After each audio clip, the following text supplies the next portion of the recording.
Ok. Boa noite, pessoal. Sejam bem-vindos a mais um debate. Hoje com o tema educação. E temos aqui alguns convidados ilustres. Vamos lá. Sebastião Carlos Gomes de Carvalho, advogado, professor, historiador e presidente licenciado da Academia Mato Grossense de Letras, pré-candidato ao Senado Federal. Temos também nosso amigo, irmão Arthur Nogueira, policial rodoviário, foi superintendente da Polícia Rodoviária Federal e bacharel em Administração e Direito, pré-candidato ao governo do estado de Mato Grosso.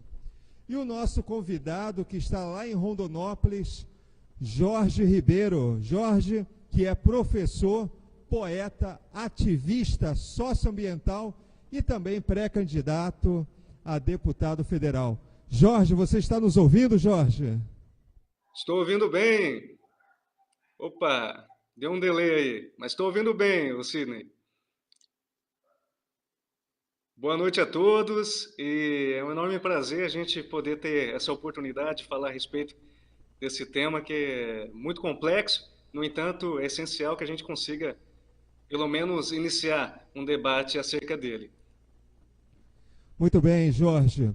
Bom, pessoal, educação que é fundamental hoje, né, é um direito de todo ser humano, e nós acreditamos que não somente para o desenvolvimento do país, mas também o desenvolvimento individual, social, cultural, econômico das pessoas.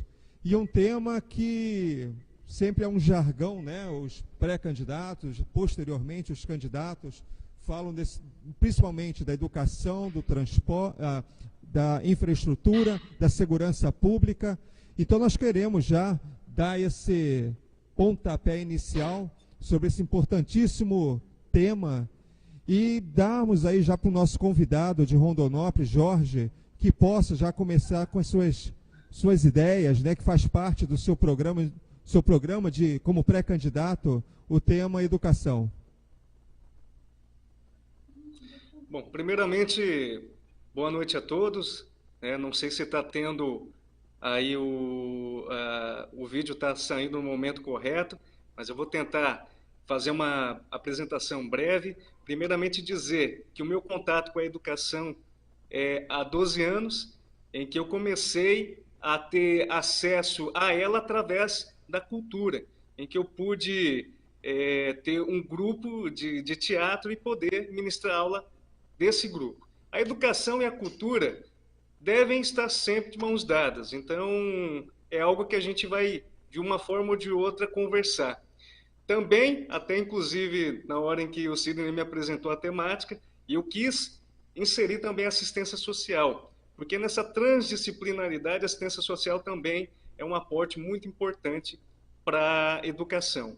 Desses 12 anos, eu pude ter contato com a educação de jovens e adultos e também no ensino regular. Esse ano, um ano desafiador, da qual eu fui apresentado a uma turma do 6º ano, que para mim está sendo um aprendizado. É a primeira vez que eu tenho contato com essa turma e assim está sendo muito enriquecedor, porque além de ter uma energia tremenda que eles têm, eles são muito sinceros, eles conseguem trazer informações que são muito relevantes para aquilo que a gente quer montar para o nosso planejamento.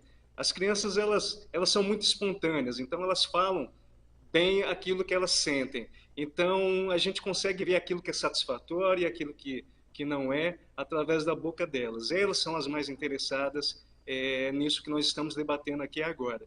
Inclusive, por falar nisso, a educação é algo que tem que ser debatido com as pessoas. Eu sempre acredito nisso, né? Além dos profissionais da educação, eu acredito que colocar também na roda de debate os alunos, que são os maiores interessados, são aqueles que vão realmente se apropriar do conhecimento, seja na vida, seja no mercado de trabalho, é muito importante também. Então, eu sempre estou muito ouvidos para eles nesse sentido. Sou agraciado por ter o privilégio de ser professor, porque é na escola que eu consigo realmente ver de maneira empírica todos os sabores, né, que tem a educação, aquilo que lhe falta e aquilo que lhe acrescenta também. Não sei se o áudio está indo bem aí, mas vocês me sinalizam se tiver. Nós estamos te ouvindo bem. A imagem que está um pouco congelada. Leone, se puder ajustar isso, acho que está fora do time. A imagem do Jorge. Isso. Bom, lembrando ao pessoal que está nos acompanhando, nós três estamos em Cuiabá fazendo esse bate-papo, e o Jorge está no município de Rondonópolis, que fica a 240 quilômetros, 220 quilômetros da capital. Então está tendo um pequeno problema de transmissão, né? Eu acho que é o relay da imagem dele para o nosso retorno aqui, mas logo, logo será ajustado. Bom, o Jorge colocou, professor, né? Temos um outro professor aqui do nosso lado, a questão das crianças, no qual ele trabalha, e ele vê essa interação de forma muito realista. Eu acredito que ele quis dizer a importância do ensino fundamental, né? Hoje nós temos, não é difícil, a gente pela rua ouve muito a população reclamando da educação, que não é levada a sério como deveria ser, e no meu entender é um problema que vem acontecendo lá no ensino fundamental. E nós, falando de Estado, né, porque hoje é dever e obrigação do Estado o ensino médio, e o ensino fundamental fica a cargo dos municípios. E eu percebo que talvez há um distanciamento do Estado aos municípios, né? Arthur, que é o nosso pré-candidato ao governo do Estado, já fica aqui uma crítica nossa, né, ou particular, do governo atual até, de não estar acompanhando os municípios. Parece que é uma coisa assim, olha, município, vai lá, faz o seu papel que eu vou fazer o meu no ensino médio. E acaba o ensino fundamental tendo algumas deficiências que acaba depois acarretando dentro do ensino médio, depois que vem os alunos, né, porque a grande maioria passa e chega sem um nível muito baixo no ensino médio. Poderia já aproveitar esse ensejo, essa dica do nosso amigo Jorge, e aí nós damos sequência. Bom, boa noite, Jorge, a todos que estão nos acompanhando. É uma questão bastante interessante quando você fala, Sidney, desse descaso do governo estadual para com o ensino fundamental. Há essa subdivisão em que o governo municipal cuida das creches e do ensino fundamental, o estadual cuida do ensino médio e o governo federal do ensino superior. Eles não se conversam e o aluno fica perdido no meio disso tudo.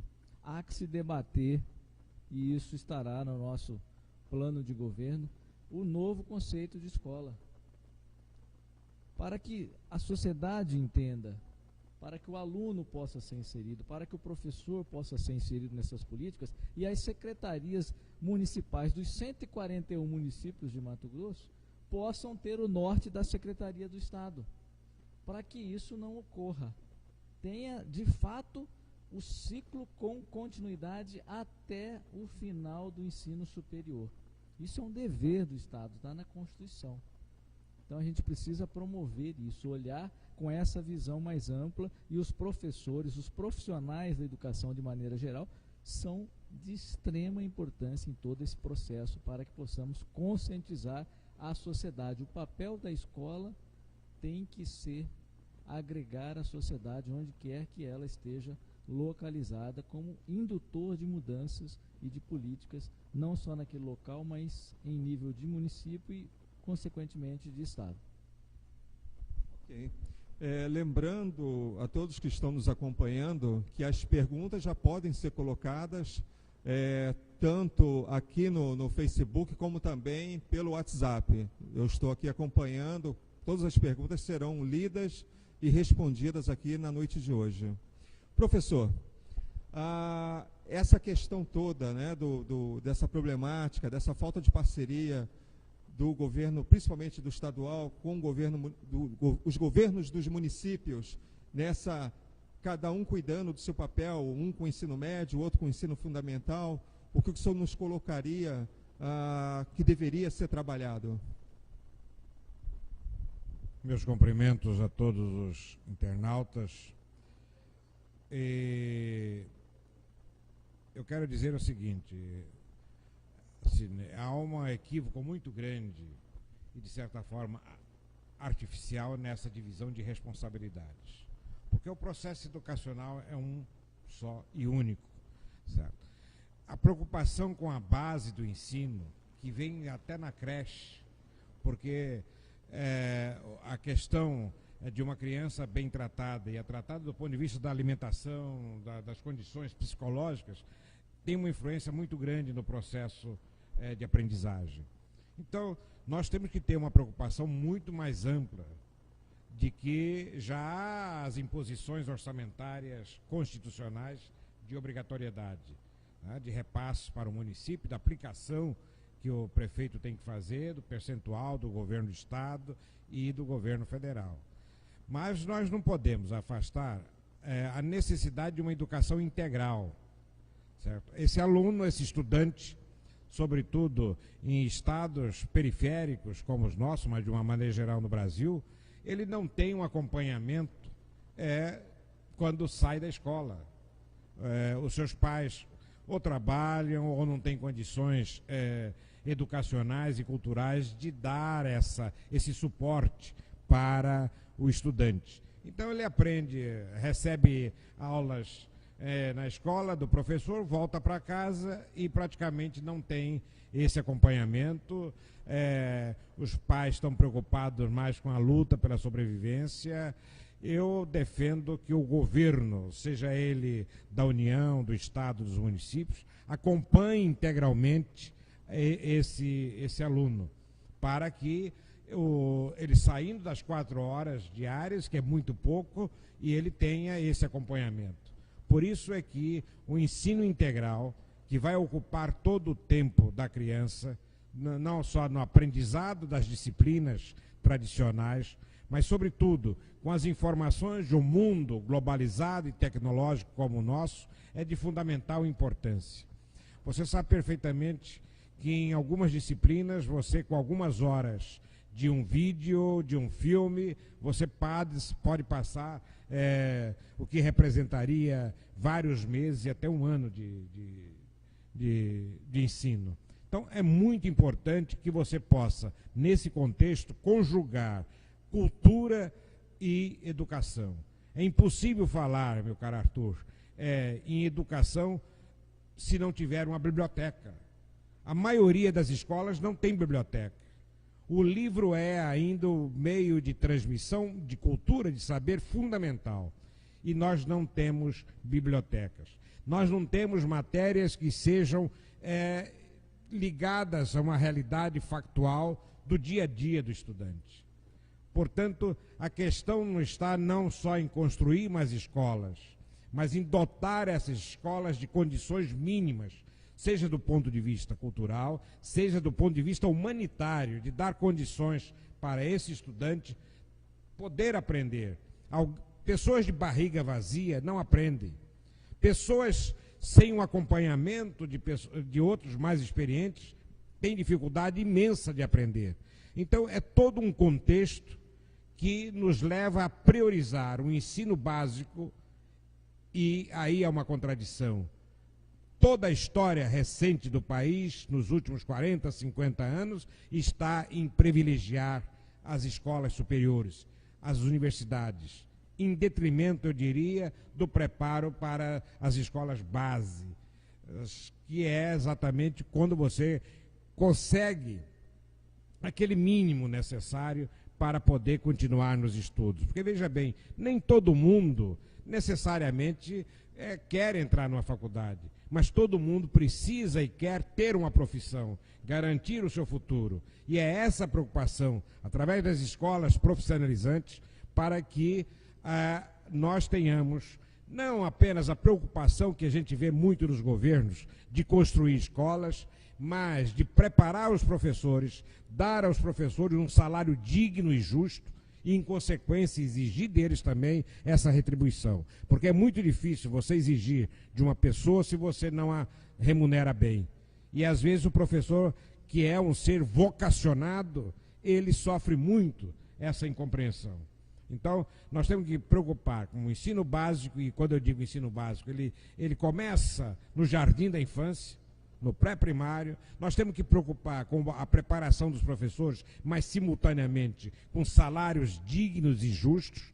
Os professores, como os pesquisadores, os cientistas de modo geral, recebem muito mal e dão uma retribuição muito maior do que recebe. Então, essa preocupação global, muito mais do que a preocupação jurídica, quem é responsável pelo ensino, que nível A, B, C ou D, é uma preocupação global da educação.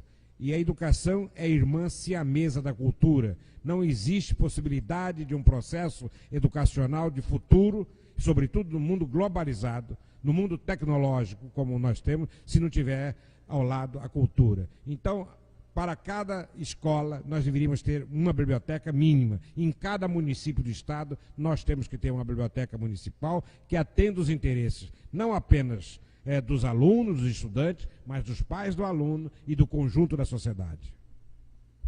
Muito bem. O professor Sebastião conseguiu dar uma geral na educação no país, no nosso estado. Parece que o link com o Jorge em Rondonópolis ainda não retornou. E aí eu já quero chamar a atenção, foi até uma pauta passada pelo Jorge, que é a questão das parcerias públicas privadas com as escolas. É um tema polêmico atualmente, talvez há um mau entendimento da população sobre esse tema, e aí já colocar para quem está nos acompanhando, nós somos do mesmo partido, mas nós temos total direito de cada um ter a sua opinião sobre esse ponto. Então, assim, é até bacana para o pessoal que está nos acompanhando saber que talvez, não estou afirmando, mas a opinião do Jorge Rondonópolis, a minha, do senhor, do Arthur, seja diferente e não há nenhum problema quanto a isso, né? Nós somos livres para poder dizer e opinar da forma que desejar. Vamos retomar aqui para o Arthur, enquanto o link com o Jorge não retorna. Arthur, sobre essa parceria pública-privada nas escolas ou na educação, qual o seu ponto de vista? Bom, as PPPs viraram uma febre. É uma lei federal de 2004 que prevê as parcerias, de maneira que ela foi debatida, discutida, para que o Estado pudesse ser suprido da sua ausência, das suas deficiências. Então, algumas áreas são importantes que ocorram essa parceria pública-privada, mas a educação, ela é um tanto quanto sensível. Por quê? Porque nós temos áreas como esta e como a segurança que são essenciais, que devem ser um cuidado muito especial dos nossos gestores e da estrutura do Estado. Quando começou o grande boom das escolas de ensino médio e depois, em seguida, dos ensinos superior, das faculdades, foram abrindo diversas, sem nenhum critério. Para quê? Para acolher alunos por conta da ineficiência do Estado, que deixou sucatear o ensino público, com a ideia de que o ensino público não mais funcionava, doutor Sebastião. A ideia de que as faculdades não deveriam ser mais gratuitas. E essa discussão se estende até hoje, sem que haja verdadeiros investimentos. Então, há que se discutir se realmente é viável fazer essas parcerias. De que maneira? Quanto a sociedade vai pagar por isso? Em algo que é um direito que está previsto na Constituição. Nós vamos privilegiar apenas aqueles que podem pagar? Porque grande parte da nossa sociedade, e aqui em Mato Grosso não é diferente, não tem condições de pagar uma escola particular para os seus filhos. E esse trabalhador, como é que ele vai trabalhar sabendo que não terá condições de colocar o filho na escola. Será que ele terá o rendimento, tanto no serviço público quanto na iniciativa privada? Não, então é um assunto extremamente sério, precisa ser debatido com um especialista, chamar o pessoal da educação, porque eu acredito que a resolução não está aí. A resolução está nessa consciência do novo modelo de escola. Chamar os profissionais de educação, primeiramente, trabalhar de dentro para fora esse processo, no sentido de saber qual é a responsabilidade de cada um e qual é o importante papel para o futuro do nosso país. Porque nenhum outro país, nenhum país do mundo, ele chega ao sucesso, a um desenvolvimento sustentável, se não investir na área da educação. É preciso fazer isso. Isso reflete na economia, porque reflete no mercado de trabalho, reflete na capacitação dos profissionais. E é por isso que nós temos quase 13 milhões de desempregados no Brasil. Sobra vagas de trabalho, porque não tem profissionais com capacitação suficiente para concorrer e ocupar essas vagas. Muito bem, me fez até lembrar, na época do governo Lula, Dilma, né, houve um incentivo muito grande para que os jovens pudessem entrar nas universidades. Isso, mas aí não houve uma preocupação de como que esses jovens estavam chegando até aquele momento, que é o que nós conversamos anteriormente. O município não fazendo o seu trabalho do ensino fundamental de qualquer forma, os estados trabalhando também separadamente, isoladamente, o ensino médio, e aí depois o governo federal falou, não, agora todo mundo entra aqui no ensino superior, nós daremos que vocês podem ter acesso às universidades. Professor, quanto a esse tema, essas parcerias, né, as PPPs junto à educação? Olha, eu entendo que educação é, antes de tudo, um processo filosófico. Ou seja, que educação você quer para uma nação, para o futuro da nação. Isso é importante definir, portanto, bases doutrinárias para a educação. O financiamento da educação, eu entendo, pode vir de várias formas. Nós temos atividades muito bem sucedidas na área da educação privada e mesmo de experiências na área técnica, por exemplo, o sistema SESI, SENAI, SESC, enfim, que prepara pessoas para um aprendizado profissional. Veja bem, o conceito essencial de que educação não é a mesma coisa que vender sabonete, certo? Ela tem um valor e é nesse aspecto que eu coloco a questão filosófica, doutrinária, que tipo de educação nós queremos. A educação que vai preparar o homem para o futuro.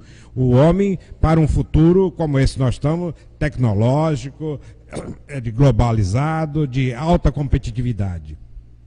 Então, essa é a questão central a ser colocada quando você fala nisso. Quer dizer, não podemos falar apenas numa parceria público-privada, apenas levantando a ideia em si.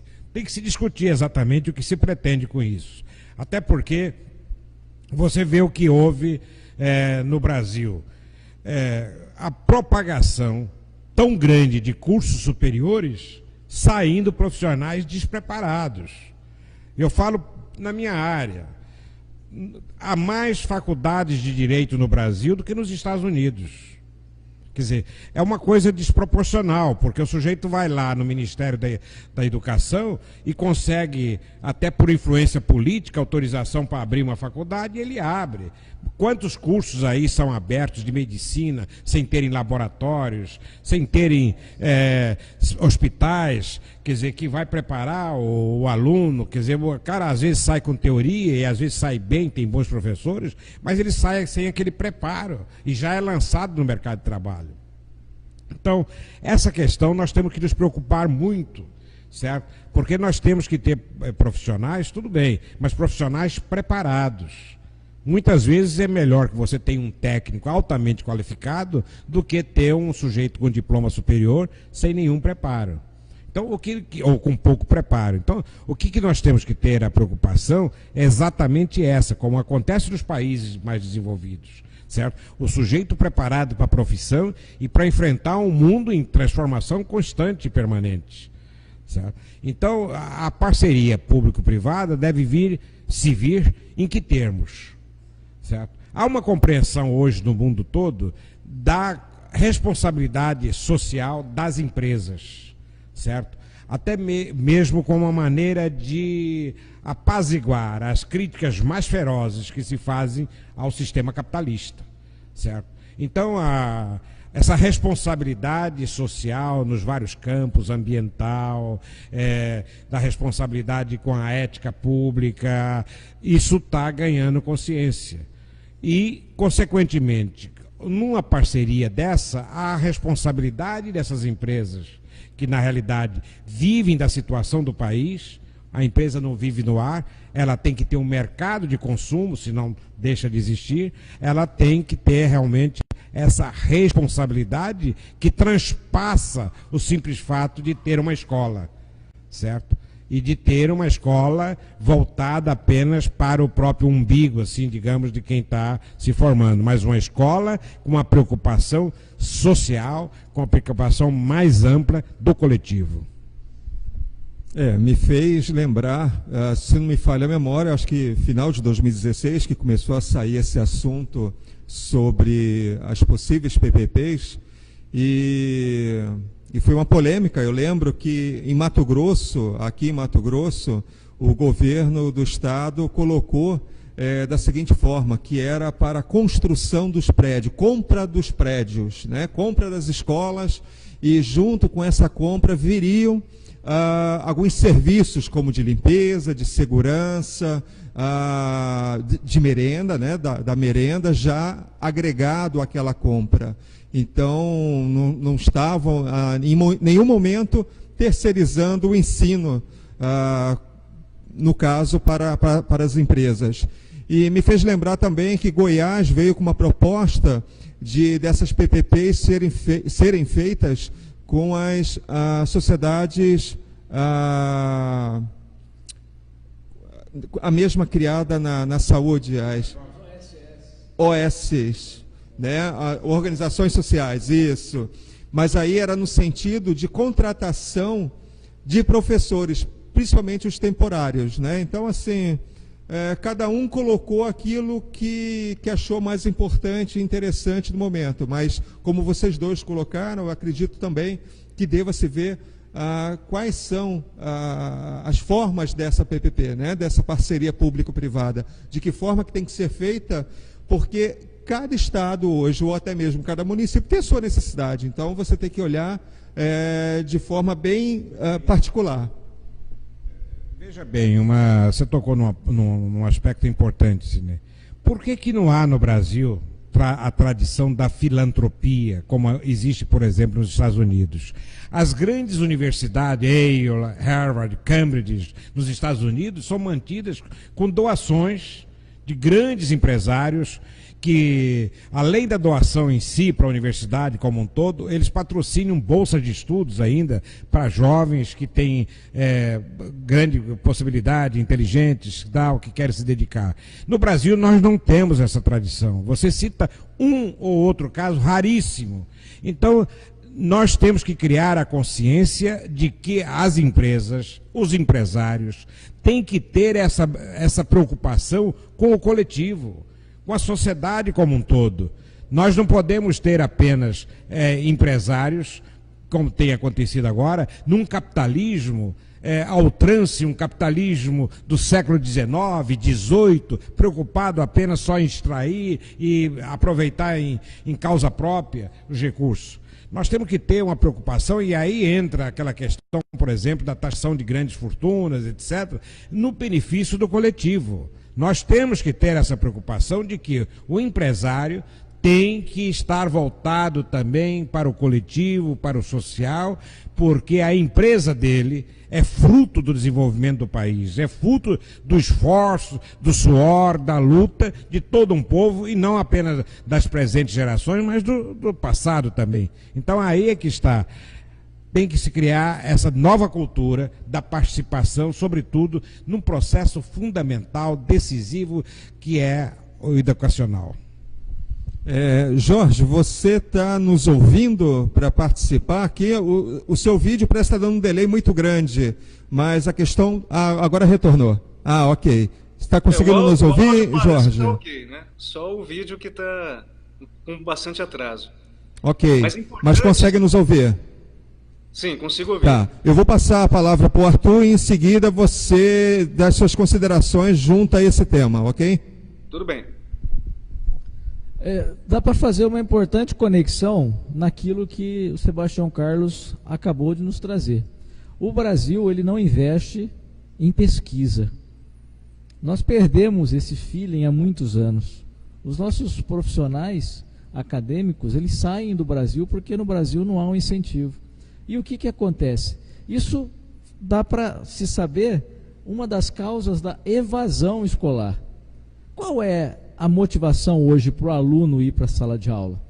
Porque antigamente nós íamos para a sala de aula com o único objetivo: chegar a uma faculdade, um curso superior, um curso técnico, para garantir uma vaga no mercado de trabalho. Essa garantia se perdeu, porque nós temos milhões de pessoas com o chamado canudo na mão, com diploma, desempregadas, porque não há essa garantia.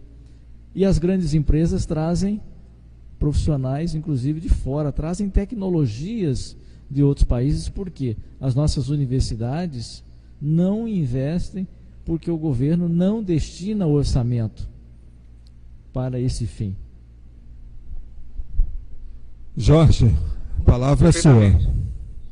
Olha, essa questão, Sidney, eu pude participar junto no tempo em que estávamos aqui no nosso estado propondo a questão dessa parceria público-privada.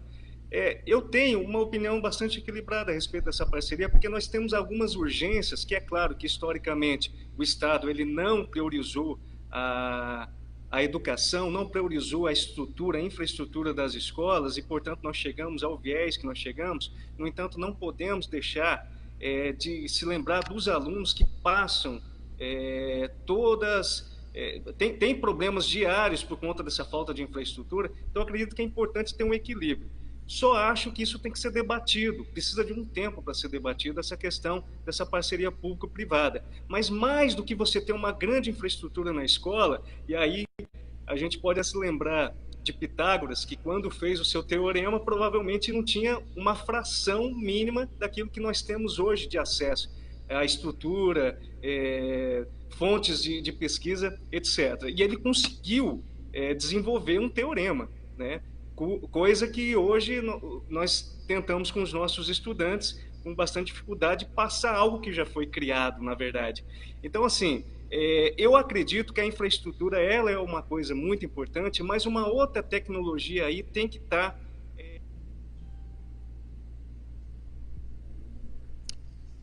Caiu a conexão dele? Do aluno, uma motivação que possa fazer com que ele saiba também buscar o seu próprio conhecimento, né? Porque nós temos aí a internet, nós temos aí N canais de informações que estão à disposição de qualquer um, mas o sujeito autoral, isso não é uma coisa que se busca, isso é uma coisa que se incentiva, que se motiva, e talvez seja esse o grande papel do profissional da educação, saber conduzir esse aluno para que ele possa, de maneira autoral, ir atrás do conhecimento. Então, assim, a gente pensa muito na questão da infraestrutura, né? Mas essa tecnologia, que é uma tecnologia orgânica, faz parte também do nosso comportamento, da nossa cultura, do modo como nós estamos educando esses alunos, que não é uma educação para autonomia, deveria ser, mas não é, que a gente tem que repensar. A questão da parceria público-privada, eu olho com bons olhos se essa parceria ela for realmente necessária. Porque, às vezes, a escola ela não demanda uma beleza, ela não demanda uma pintura, ela não demanda ali um jardim na sua frente, ainda que isso seja interessante pelo ponto de vista estético. Às vezes, o que ela demanda é uma boa alimentação. O que ela demanda, na verdade, é uma acessibilidade nos meios tecnológicos.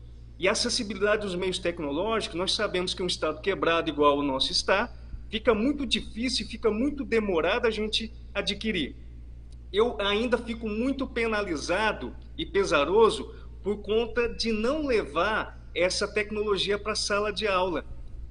Essa tecnologia para a sala de aula, seja através das projeções, seja através das informações mais atuais, nós ainda estamos carecendo demais. E para isso nós precisamos de uma infraestrutura comunicacional mais acirrada. Então, essa parte eu acredito que sim, de repente uma parceria público-privada para poder sanar um grave problema histórico devido ao sucateamento das escolas, pelo menos para a gente sanar esse problema imediato que está acontecendo diariamente com os alunos e alunas de todo o Brasil. Mas, outra coisa também, por que a gente não faz uma acariação a respeito do que o professor Sebastião falou aí de maneira bastante prudente, de parcerias que são parcerias do município? Eu já tive a oportunidade, por exemplo, de testemunhar uma grande parceria que foi feita com o Ministério Público.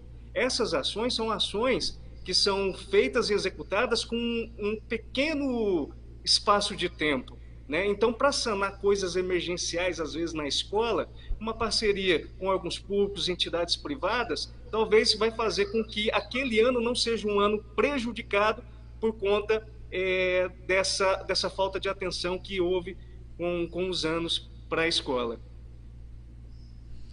Muito bem, Jorge. Temos já uma pergunta aqui sobre essa questão da tecnologia. A Sônia está perguntando se o ensino à distância funcionaria para crianças e adolescentes dentro das escolas. O ensino à distância funcionaria para crianças e adolescentes dentro das escolas. Não é o ensino à distância que a criança teria na sua casa, mas o que eu entendi, dentro das escolas. Na minha opinião, eu penso que é aproveitar a tecnologia, né? Para que reinventar a roda? Tem muito material bom que pode ser utilizado, sim, também dentro das salas de aula. Bom, essa é a minha opinião. A Sônia tem razão, porque o ensino à distância para os alunos, a grande maioria dos alunos da escola pública, eles não têm estrutura em casa, não tem internet, não tem computador. Como é que eles vão ter acesso ao ensino à distância? Então, eles precisam ser levados ao ambiente escolar, um ambiente preparado para isso, e ali o ensino à distância entra em cena, com professores, com a dinâmica, para que isso se torne atrativo. A criança hoje já nasce, cresce mexendo no celular, mexendo no computador, melhor do que qualquer um de nós. Então, isso vai atrair as crianças para a sala de aula, com uma dinâmica diferenciada. Por quê? É necessário evoluir. O ensino da década de 40 certamente é diferente do ensino de agora. Então, por exemplo, a parte da escola inclusiva, muito se fala nisso, a escola inclusiva, vamos incluir, mas a escola inclusiva tem que vencer a barreira. Todos são iguais, inclusive os diferentes. Então, as pessoas com deficiência, elas precisam ser recebidas nas nossas escolas como iguais às outras que ali estão. Mas é necessário uma preparação para incluí-las nisso. E a tecnologia pode ajudar essas pessoas, tanto para o autista como para o deficiente visual, auditivo. A tecnologia tem que ser utilizada. O Estado precisa investir nisso, preparar as escolas para isso. Nem que seja um auditório especial, que tenha ali todo o conforto e tenha a segurança para que os equipamentos que foram adquiridos não sejam furtados, como a gente vê vários casos ocorrendo nas nossas cidades. Até complemento, Sônia, talvez todos nós concordamos que hoje falta um incentivo, motivação para o aluno frequentar a sala de aula. Pode ser utilizado essa tecnologia para motivá-lo a ir à sala de aula, ok? Aí à escola, professor.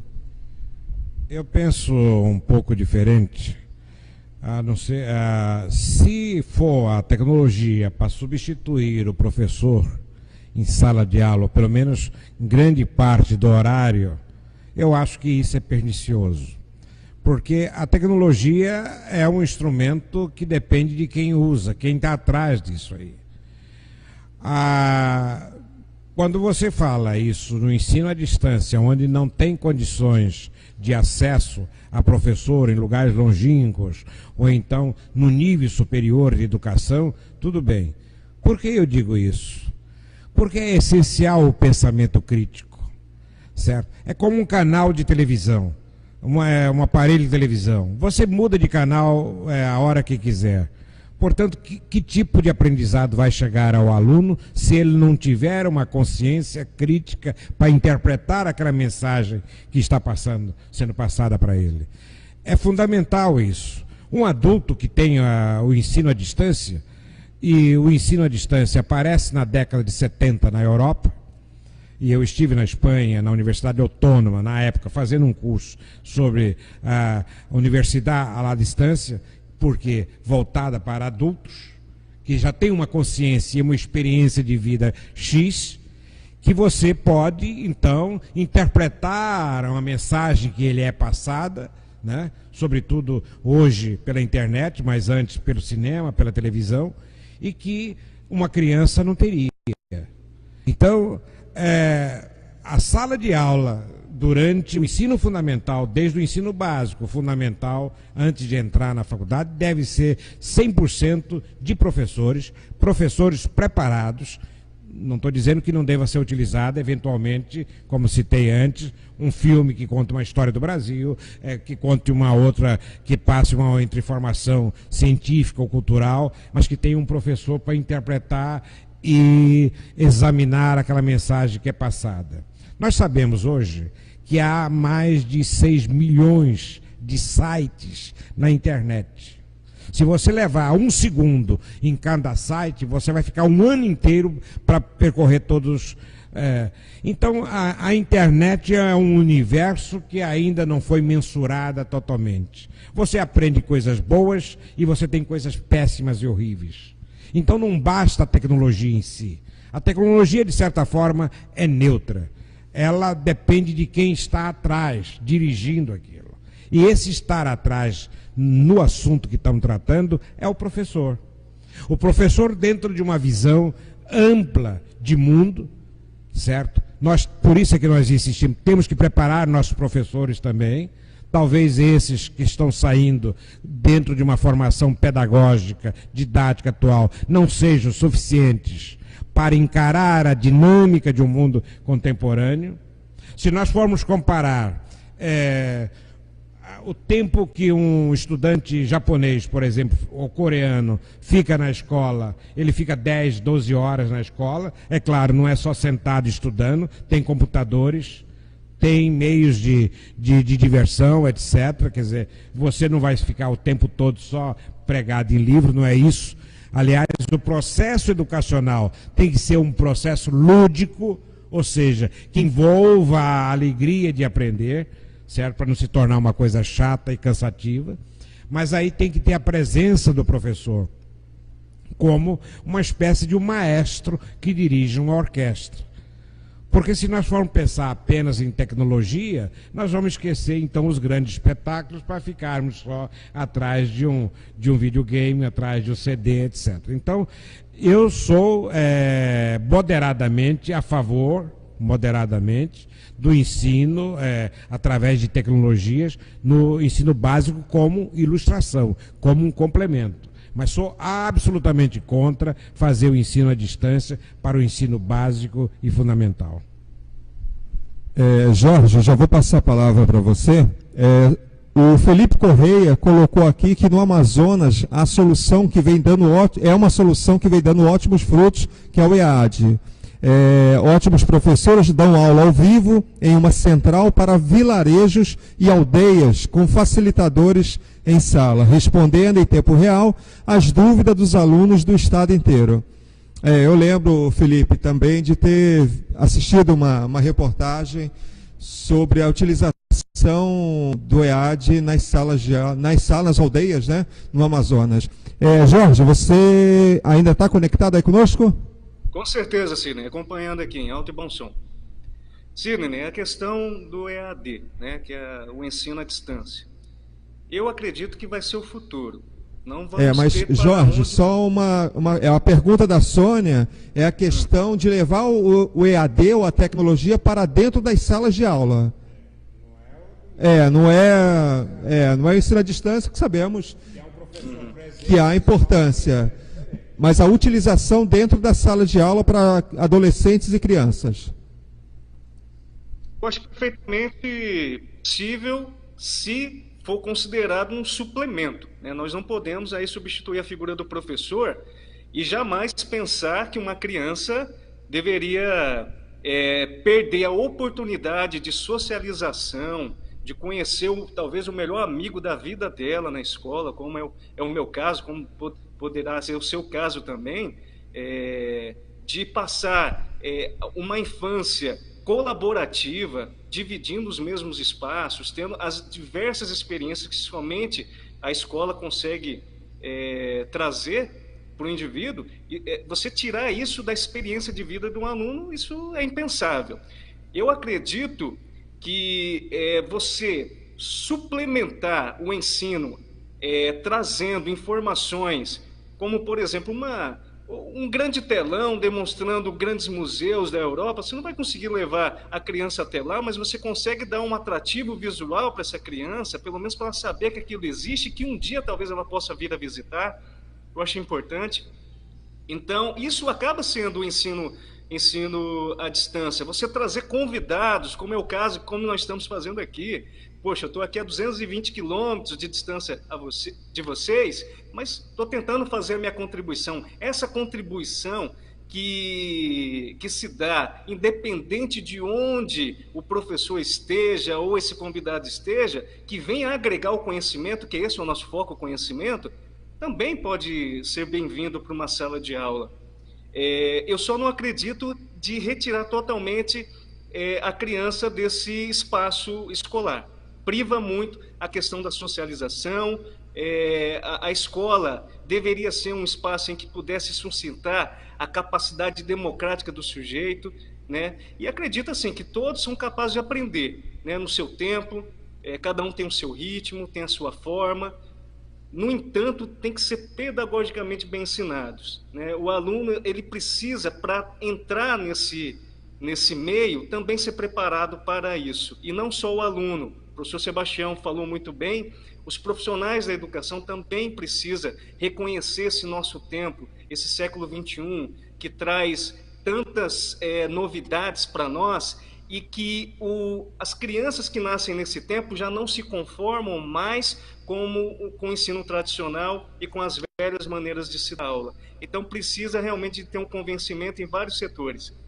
Um convencimento dos professores, um convencimento das famílias que também precisam se atentar a esse novo modelo e os alunos que, na verdade, são os que estão mais à frente nesse novo modelo, né? Então, EAD só se for como suplemento. Nada de substituir a capacidade do professor de promover essa interação, essa seleção de conteúdos também, como mediador, como grande incentivador e motivador, que é como eu vejo o professor. Muito bem. Eu dando uma olhada aqui em alguns comentários, muitos enviando mensagens que concordam que o nosso maior problema hoje na educação está na educação básica. Tem algumas outras perguntas, eu vou colocar aqui de uma única vez, porque já estamos aproximando a quase 60 minutos com essa transmissão, e nós tínhamos combinado que manteríamos em 60, né? Mas algumas perguntas aqui é o seguinte, a educação inclusiva, né? O que nós pensamos sobre a educação inclusiva e sobre a questão da evasão escolar. Qual é o problema, a motivação da motivação escolar? E, bom, tem mais uma aqui, que é quais os principais gargalos no ensino público? Então, vamos lá. São 3 perguntas em uma para a gente dar um posicionamento. Sobre a educação inclusiva, eu concordo plenamente com o nosso pré-candidato ao governo do Estado, Arthur Nogueira, que devemos, sim, esses alunos trazer para dentro das escolas, ter uma aproximação, o diferente é igual, né? Nós temos que fazer um trabalho juntos com eles e não uma escola exclusiva, não penso dessa forma. Quanto à questão da evasão escolar, na minha opinião, a grande maioria é por falta de incentivo ou de motivação desses alunos. Existe um número que 50% dos alunos que se inscrevem no ensino médio, 50% não completam o ensino médio. Então, é um percentual muito grande. E quanto aos gargalos do ensino público, né, os problemas do ensino público, na minha concepção, talvez seja essas três engrenagens, município, Estado e governo federal, não estando totalmente alinhados com a política. Parece que o indivíduo que começa no ensino fundamental, quando chega no médio, é uma outra pessoa, e quando vai para o ensino superior, é uma terceira pessoa. Não tem um complemento, uma sequência com esse indivíduo, né? Com esse aluno, com essa criança, com esse adolescente, com esse jovem. Então, rapidamente respondendo, eu tenho essa maneira de ver a coisa. Vou passar para o Arthur, depois Sebastião, e vamos para Rondonópolis com o Jorge. A questão da escola inclusiva, há que se preparar toda a estrutura da educação para que a gente possa abrigar as mais de 10 mil crianças que a gente tem com diversos tipos de deficiência. Isso só dados da capital. Há a situação dos investimentos que foram feitos ao longo das décadas de maneira sem planejamento, pensando que escola é só o prédio. Escola começa do professor, da direção, da coordenação, é todo um grupo de pessoas envolvidos para fazer aquela estrutura funcionar. Então, se não investir nesse profissional, e aí não estou dizendo só remuneração, mas principalmente capacitação, para que ele tenha, de fato, a vontade e condições de exercer a sua vocação, não há que se falar em um projeto que possa mudar esse quadro da evasão escolar, que é muito grave, mais de quase 50%. As estruturas estão paradas, muitas vezes o professor está à disposição em sala de aula, mas não tem o cliente, que é o aluno. E se eles não estão na escola, eles estão aonde, professor Sebastião Carlos? Se não estão na escola, aonde estarão naquele momento? Qual futuro terão? Isso só aumenta a gravidade daquilo que nós já conhecemos, de desemprego, de violência, de envolvimento com os crimes, porque o Estado se vê ausente dos 9 aos 12 anos, dos 12 aos 15 anos. É a formação, não só educacional, mas a informação moral dos nossos jovens que está em risco. Então é necessário, sim, fazer uma grande convocação à sociedade. Os pais precisam participar junto da comunidade escolar. Tem que fechar esta corrente, fazer essa aliança para que possamos encontrar as soluções, as alternativas de como tornar a escola mais atrativa, de uma forma simples, de uma forma mais direta, para que a linguagem seja entendida por todos, porque uma escola lá de Vila Rica é diferente de uma escola de Lucas do Rio Verde, de Nova Mutum, de Campo Verde, de Santa Rita do Araguaia, é Goiás, né? De Barra do Garças. Elas são diferentes, porque são culturas diferentes. Então elas precisam ser tratadas de acordo com a sua cultura. E isso é a comunidade que vai ajudar o Estado a fazer isso. Uma regra não pode valer para todas nesse sentido, porque senão não haverá mudança. Ok, vamos passar agora a palavra Dr. Sebastião Carlos, pré-candidato ao Senado. Acho que uma das questões fundamentais é exatamente esta da evasão escolar, que não pode ser vista apenas sobre um ângulo. A questão didática da própria escola, a adaptação de matérias aos tempos correntes, que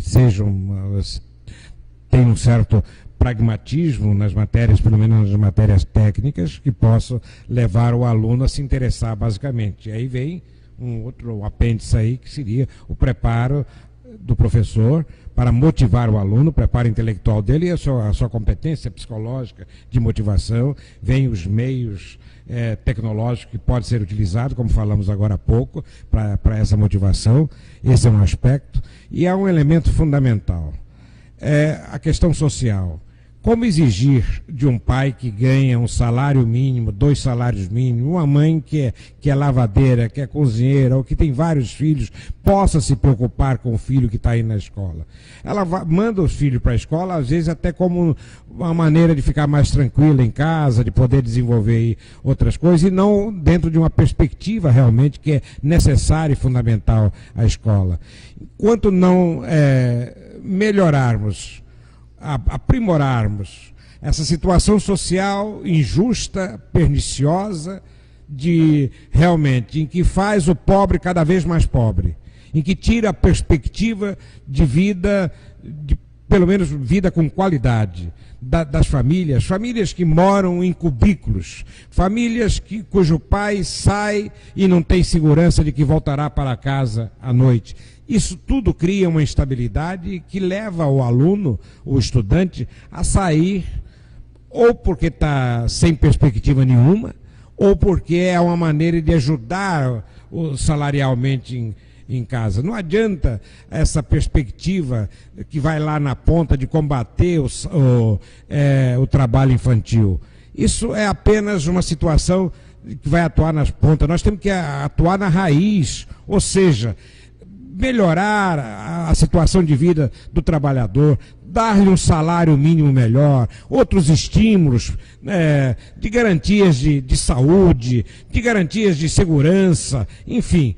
Nós só vamos acabar com a evasão, pelo menos diminuir. A evasão escolar existe nos países até mais desenvolvidos, mas diminuir dramaticamente essa evasão escolar no país chegou a um nível insuportável se nós criarmos condições de vida também para os pais. São duas coisas: a melhoria da escola, com esses elementos de quais nós falamos, e a melhoria das condições de vida do trabalhador. O pai não tem a tranquilidade de ter um filho na escola se ele acha que é necessário que o filho saia para ajudá-lo na manutenção da casa, na manutenção dos irmãos menores. Então, é todo um conjunto. É uma situação social que o país tem que encarar com extrema realidade. Porque senão nós viveremos esse ciclo vicioso de nunca sairmos da condição de subdesenvolvimento ou um país que será sempre chamado o país do futuro. Há outros elementos que a gente poderia acostar. Há muitos anos, por exemplo, eu venho defendendo, ao lado de outras pessoas, que nós temos que introduzir aqui em Mato Grosso, por exemplo, o ensino da história e da geografia e da literatura de Mato Grosso. As pessoas vivem em Mato Grosso e não conhecem a história de Mato Grosso, não conhecem a literatura, não conhecem a geografia de Mato Grosso, quer dizer, como se vivesse fora de uma realidade. Então são elementos que nós temos que juntar todos para que a gente crie uma escola moderna, contemporânea, antenada com os novos tempos. Nós temos que ter a consciência de que o tempo hoje é muito mais veloz do ponto de vista do conhecimento do que no século XX, do que no século XIX, enfim. Então essas são condições que nós temos que estabelecer com extrema seriedade. senão não alcançaremos. Mas a questão educacional e cultural está estreitamente ligada com a questão social. Temos que mudar esse estágio injusto e cruel que a sociedade brasileira vive atualmente. Jorge, está conectado conosco?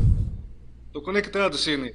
Ok, a palavra é Sobre sua. a questão da educação inclusiva, Sidney, eu olho com muita preocupação porque nós ainda não conseguimos nem fazer o arroz com feijão. Nós estamos falando de educação inclusiva, mas mesmo os jovens, com toda a sua saúde, não conseguem ter acesso a uma escola que possa realmente oferecer a ele um espaço que seja um espaço integral, que ele possa desfrutar. Aí nós vamos para um outro patamar que é muito mais preocupante, que é a questão das pessoas que têm certas limitações. Você lecionar para um aluno com uma limitação intelectual precisa de uma habilidade muito grande. Você precisa ter um profissional treinado, você precisa de um laboratório para isso, você precisa de um preparo específico, e aí entra a questão da preparação do profissional para lidar com isso. E vou te falar, retoma aquele nosso assunto da tecnologia, e eu digo por quê. Eu já trabalhei numa escola em que existia um laboratório que era bastante completo para poder fazer o atendimento de crianças que tinham problemas de aprendizado, que tinha algumas limitações intelectuais, e boa parte da evolução que elas conquistaram foram através de jogos interativos, de jogos que a professora ela se dispunha a adotar para ter um método que pudesse atingir a atenção dessa criança, porque nenhuma outra coisa era possível. Então, assim, precisamos também que essa infraestrutura seja adequada para que a gente possa receber.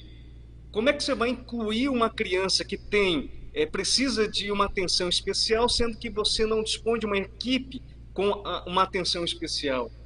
Como que você vai receber essa pessoa de qualquer maneira, né, que não é o certo, que é o que a escola vem trazendo, se você não tem a capacidade estrutural e profissional para poder receber essa criança? Então, eu fico com muito medo do nosso país continuar sendo o país do faz de conta, porque às vezes nós inserimos muitos projetos, como é o caso da escola integral, mas nós não conferimos a esse espaço a estrutura adequada para que ela possa ser realmente integral e integradora. Como que eu vou ter uma escola integral em que eu não tenho um banheiro, um espaço de descanso, eu não vou ter, enfim, os espaços de lazer, eu não vou ter árvores plantadas para que esse aluno possa se manter na escola com conforto? Enfim, que escola integral é essa? E que escola inclusiva também é essa, que você não tem as infraestruturas adequadas? Então, se a gente for pensar esse modelo, nós temos que pensar esse modelo de um modo mais amplo. É na estrutura, é no profissionalismo das pessoas que vão atender. Essa educação ela tem que ser olhada de uma maneira bastante holística, e é bastante complexo esse assunto. Muito bem. Bom, olha, tem muitas perguntas aqui, tá difícil acompanhar, muitas afirmações. Eu vou passar, acho que pelo andar do horário, esse tema, ele necessita de maior tempo. Exatamente. Nós retornaremos e daremos continuidade. Tudo bem aí, Jorge? Podemos combinar isso? Pode ser, eu fico aqui à Muito bem. disposição. Eu vou passar para as considerações gerais e aí nós encerramos essa transmissão de hoje. Pode ser? Bom, primeiramente, parabenizar ao Sidney e parabenizar ao Jorge por essa iniciativa de debater um tema de extrema importância para a nossa sociedade, para o Estado, aonde precisa ser, de fato, encarada a realidade. Mexer aonde precisa e necessita ser mexido, para que nós possamos, de fato, mudar a realidade da educação. Sem educação, não há que se falar em desenvolvimento em nenhuma área do Estado. Eu quero também cumprimentar ao Sidney, ao Arthur, ao Jorge, por essa participação, nossa oportunidade de participar, aos internautas que estão participando. Estou vendo aqui uma série de perguntas, de indagações muito proveitosas, sinal de que o tema é um tema em evidência, e eu me sinto muito a cavalheiro de tratar nisso, porque sempre fui professor no ensino médio, quando era estudante, e durante mais de 15 anos professor universitário. De forma que é um tema candente, um tema de extrema importância para a sociedade brasileira e para o futuro, e é bom saber que as pessoas estão interessadas, e o interesse pelo tema de educação e cultura é uma perspectiva de mudança desse país. Como eu sempre repito, o grande poeta, às vezes está escuro, mas a gente tem que cantar, porque uma madrugada melhor vai surgir. Jorge está conosco? De colocar as ideias aqui, ao Dr. Sebastião, por essa contribuição maravilhosa, Arthur Nogueira, também por essa contribuição bastante importante. Eu só queria fechar dizendo o seguinte: o Mato Grosso, ele deu até uma avançada nos índices educacionais, mas ainda está muito aquém, e eu queria chamar a atenção para uma coisa.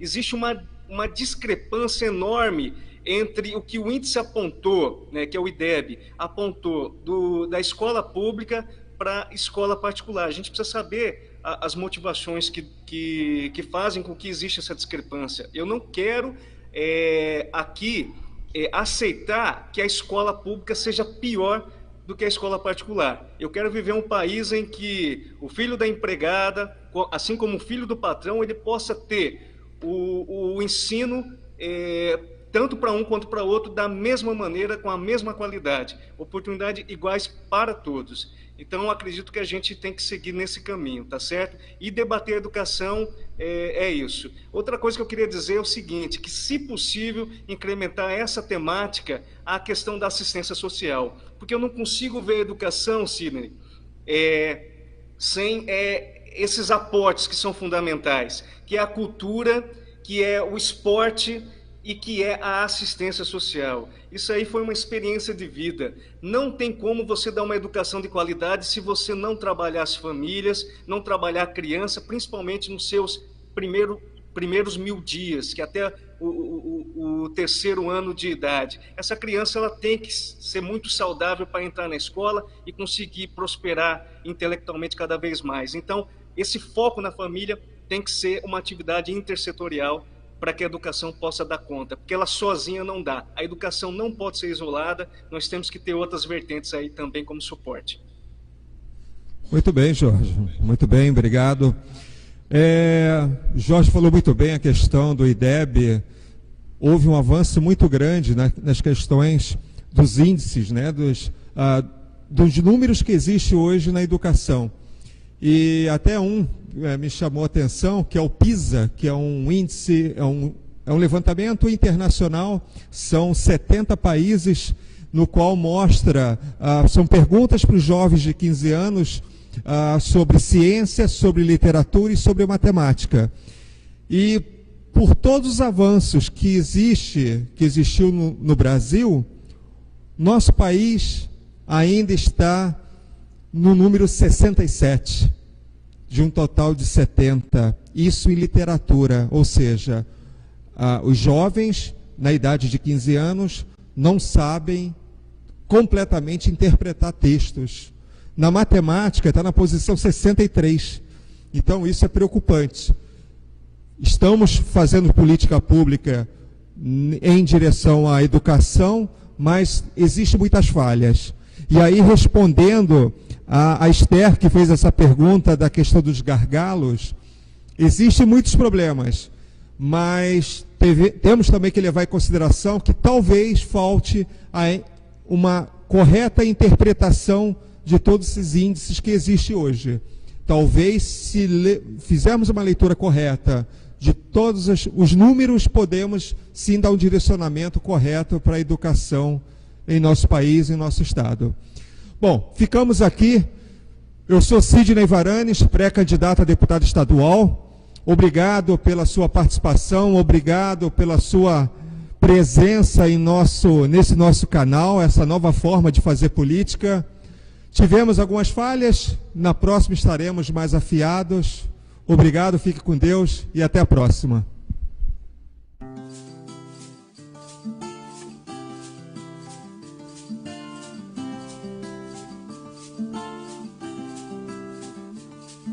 Sentindo o balanço na rede, no embalo das ondas indo mais além. Sentindo o balanço na rede, no embalo das ondas indo mais além.